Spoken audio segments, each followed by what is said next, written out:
Okay, now the story in Resident Evil Afterlife 3D is not fantastic. It's okay. It gets the job done for what it's trying to do. And the story pretty much revolves around Alice, who was in the first, second, and third one.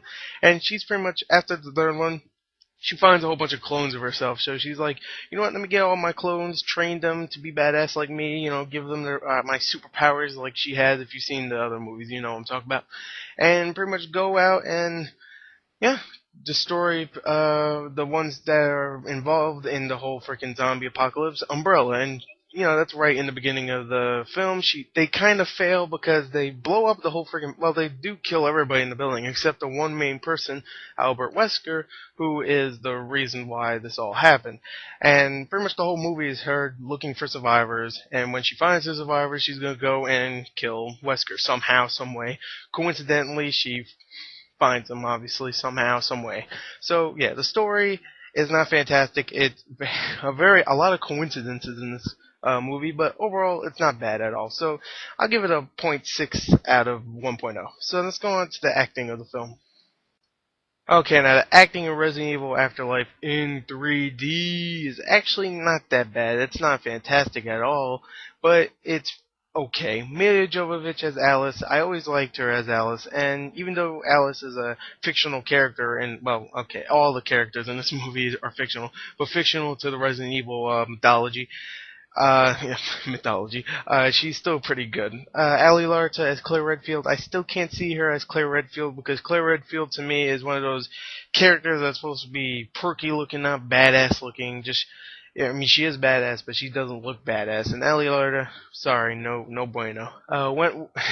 But she's good in the movie. She just doesn't look like her at all, really. Wentworth Miller plays Chris Redfield, and he's okay. You know what? Everybody's saying like, oh, he's not very good. I thought he was okay. Some lines he said were kind of cheesy, but overall I thought he did a decent job.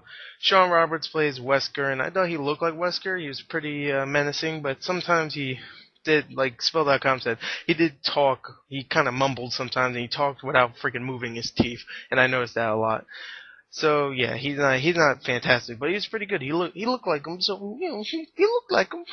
Boris Kajo plays who is going to be in the new show Undercovers, from J.J. Abrams. It plays Luther West. He's just some random survivor, but he plays a somewhat big part. Kim Coates plays the asshole guy, and he's the asshole guy. He plays Bennett, but he's the asshole guy, so he's the obvious asshole. And we keep saying asshole. And we even get Jill Valentine, Sienna Guillory, back. I'm not going to say where and how, but I'll just mention Jill Valentine from Resident Evil 5, and then you'll probably guess it. So yeah, there you go. Thank you and goodbye. No, I'm just kidding. The acting overall is a point 0.7 out of 1.0. So let's go on to the action and 3D of the film. We'll combine those two into one.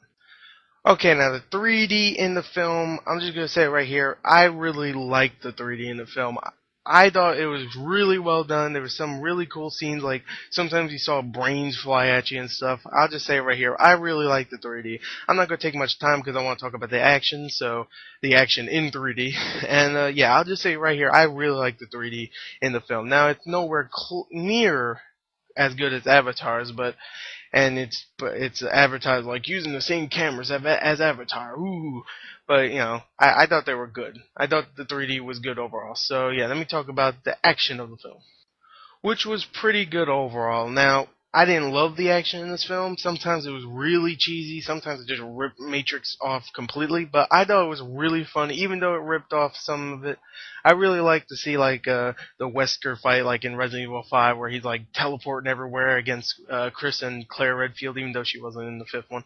I just thought that was really cool. That was a really cool scene. Even the Matrix kind of scene. Sometimes I was like, okay, it's kind of cheesy, but sometimes they actually won me over. I'm like, oh, that's kind of cool.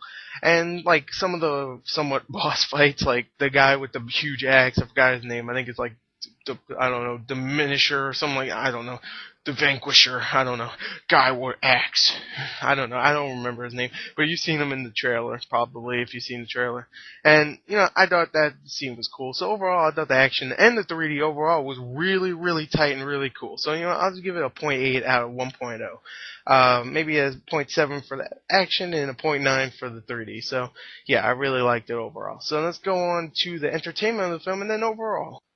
Okay, so I'll just say right here, I was really entertained by Resident Evil Afterlife. Now, I'm one of those guys that I hated the second Resident Evil movie, but everything else I liked. And then I rewatched it like a year or a couple years after, and I was like, you know what? For cheesy fun, this is really fun. And that's what all the Resident Evil films are now. Cheesy action fun. And the action's really good. The special effects are really good for the $60 million budget. There's one scene where a whole freaking place gets blown up. It actually looks really cool. So yeah, I just thought the movie was really entertaining. 3D was great. The action was pretty fun.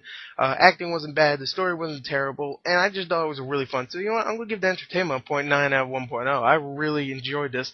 And overall, that will combine into a 3.0 out of 4.0. So just a 3 out of 4. There you go. I really liked that. I know a lot of critics are really giving it crap, but I thought it was a lot of fun. 3D was good. The action was fun. The acting wasn't bad. So overall, I really liked the film. So I know people won't be agreeing, but suck it. Anyway, thank you for listening. And if you haven't, if you didn't, then screw you. You wouldn't be hearing this anyway, so I guess it doesn't matter. And yeah, thank you and goodbye.